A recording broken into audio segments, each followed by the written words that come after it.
So this tour is just now starting off, Yeah. right? Pretty early.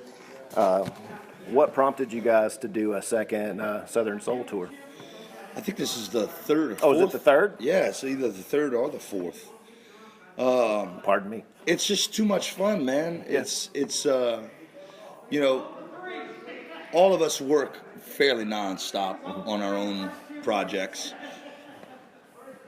and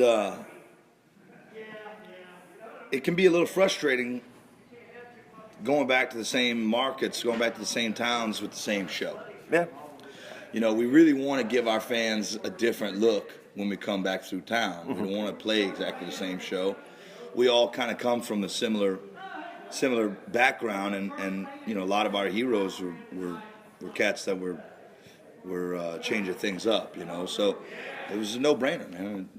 I would do this tour as often as I possibly could. I would love to see a live record come out of this. I caught you guys when you played Birmingham 3 years ago. Yeah. And you know, at different points during the night, you're like, that guy stole the show. Uh-huh. And then the next song, no, Yeah. it was Luther. Yeah, no, yeah, it was yeah. Mark. And We're multi-tracking every night on this tour, so Oh, hopefully beautiful. we get some fantastic audio out of it. yeah. So apart from your own stuff, what is your favorite thing to sing on whenever you're singing with these guys? When you're helping them out, is there anything that sticks out? Luther's got a tune called Head Up Over Yonder that I really enjoy singing. Me and JJ sing the verses in harmony with Luther on it. And I don't know, it's just a really simple little tune, but it's really sweet. Talking about, you know, going to the upper room after you die. Yeah. I love it. It's Yeah. a really sweet song. Yeah, well, it's funny you mentioned that. I know that you're a real spiritual guy, and in preparing for this, I was reading some stuff, and you wrote this mega essay on your Facebook page Yeah. about your purpose. Yeah. And it was just metaphysical and so deep. What prompted you? Was it one of those long bus rides, or what No. prompted that? It was really beautiful to read, man. Thank you. So I've started blogging about 6 months ago. No, not quite that long ago, 4 months ago or so, with the intention of laying out. I see so much rhetoric on Facebook about the political climate, and the most disheartening rhetoric I see comes out of the artist community. Okay. Because our job as artists is not to comment on culture with our speech per se, but it is to comment on culture with our art. Okay. Okay? And so instead of writing a blog post about how wrong I think it is to talk about politics on Facebook, I decided to write a piece about what I think artists should be talking about on Facebook. All right. And so that was a bit about what that whole post was. It was a kind of this blog series is really just trying to lay out the protocols that I think are best practices for artists. And you know, the blog has done well. It's done Yeah. really well. My fans are really enjoying it, and I've gotten no negative comments about any of the things that I've talked about. So the plan is working as far as I'm concerned. That's good. That's for good. me. I'm That's hoping good. that others take note. Yeah, yeah. So, in your opinion, then, when you approach the political climate, rather than say, I, Marc Broussard, believe this, that, and the other, you would rather put it out in the form of your art, So and let the art speak for it. The theory is that, you know, Marvin Gaye's "What's Going On" album. If that album, if the lyrics in that album were broken up into a series of blog posts and pasted on somebody's wall on Facebook, would it have the cultural significance that it does? Yeah, that's And I think that it would not. I think that it would disappear like everything does in the news cycles. It would not have lasted as long as it has, and nor would it have had the cultural impact that it did. And so, yeah, I think that, you know, artists should be using their art to discuss things that they're passionate about. And if you're passionate about the political climate, then you should use your art to expound upon your ideas. You know? Right on. And you can kind of leave some necessary vagaries in there, and the art lives Exactly. forever, Exactly. and it's not captured in this one little moment. It can be a little more subtle, whereas when you put something out on Facebook, you're welcoming comments, and then you're engaging in these prolonged debates, and ultimately you're definitely running the risk of sounding like a absolute idiot to a large swath of your potential fan base, Right. and B, you're running the risk of alienating a significant part of your existing fan base. Absolutely. And neither of those things are healthy for a working musician. Yep. Yeah. So your Save Our Souls franchise that you have going, those records are absolutely fabulous. Thanks, by the man. way, to me, I think that soul music, especially '60s soul, Memphis, and of course Motown, are the best music ever made. I Ever. think. I And agree. so you have plans for more of those? Yeah. In fact, I'm going to work with Luther and Cody Dickinson on the next album. We're going to do a blues album, Oh, great. and we should be recording that next month. Great. Excellent. I like that. It'll be an annual project. Yeah. There'll be an SOS every year. Oh, beautiful. And some of the proceeds go to City of Refuge? As Is that many- exclusively? Or? No, just for SOS 2. Okay. City of Refuge is our exclusive partner for SOS 2. I'm in the process right now of vetting organizations for this next project. There's a group out of New Orleans that I'm looking at real hard that does. They work with kids that have been abandoned. Okay.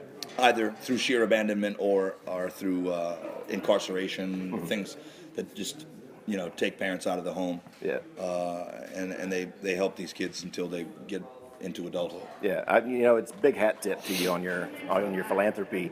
I mean, you take in this world, and what you put out is kind of what you leave your legacy. Yeah. What made you take this turn into philanthropy through your art and taking an active role in vetting the charities yourself?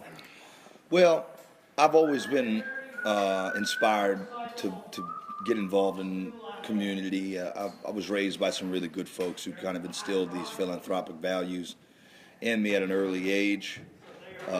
As an independent artist now, I wanted to set a precedent with the people that I work with my management, my band, everybody that's involved in my business. I wanted to say, look, this is how we're going to be doing business from now on. We're going to build philanthropy into the business model and have it be a constant part of what we do.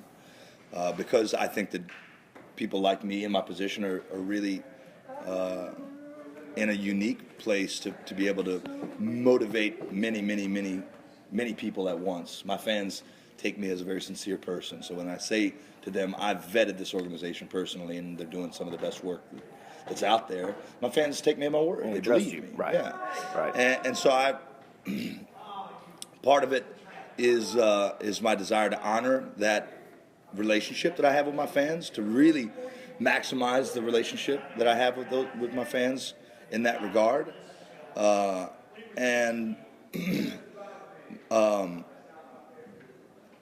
don't know, man. It was really just a desire to well, once again, it gets back to this political climate that we're in and the noise that's generated by all the chatter about the issues and the problems facing certain communities, certain underserved communities.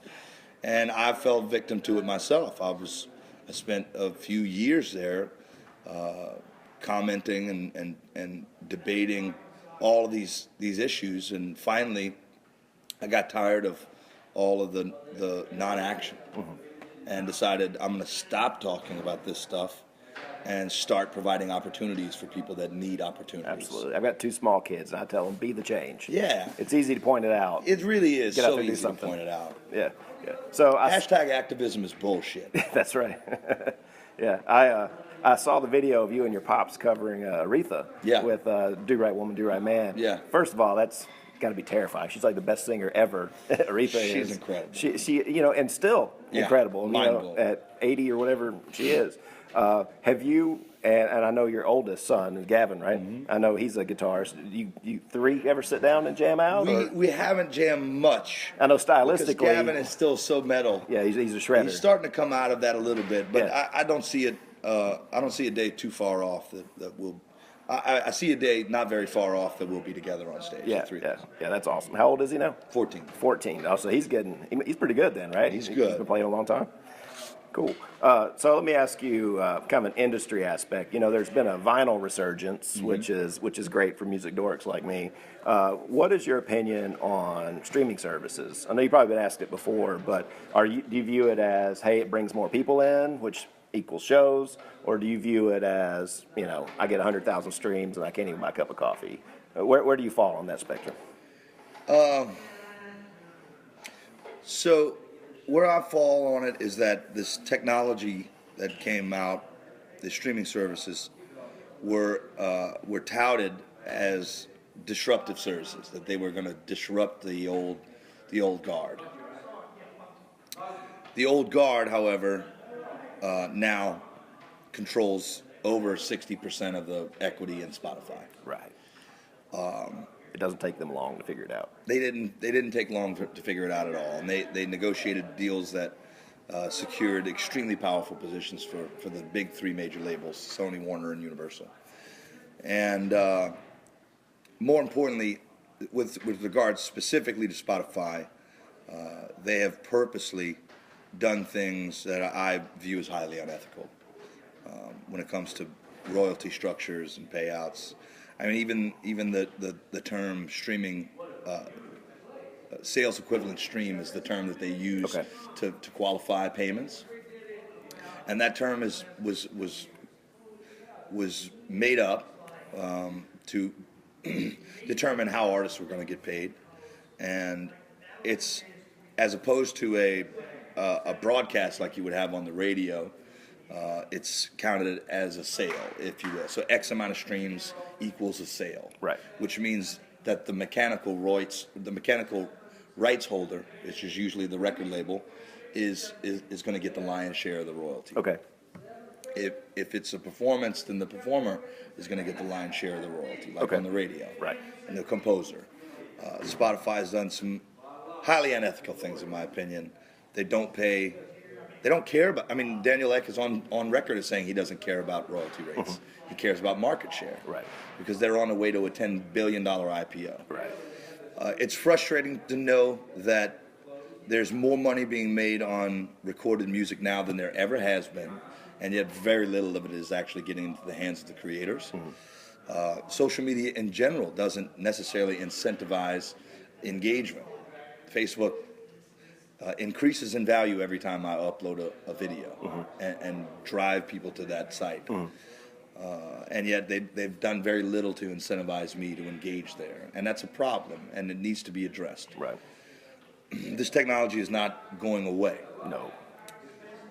The only obstacles we face as an artist community, in my opinion, are that there seem to be very few services that offer us the kinds of access to audiences that we really need. Spotify is kind of the only game in town. Apple Music's kind of an only game in town scenario, right? There's not a whole there, even though there are tons of streaming services.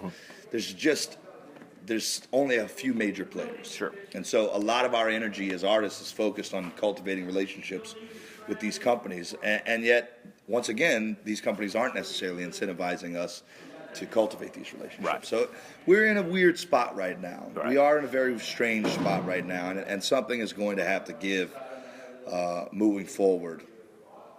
I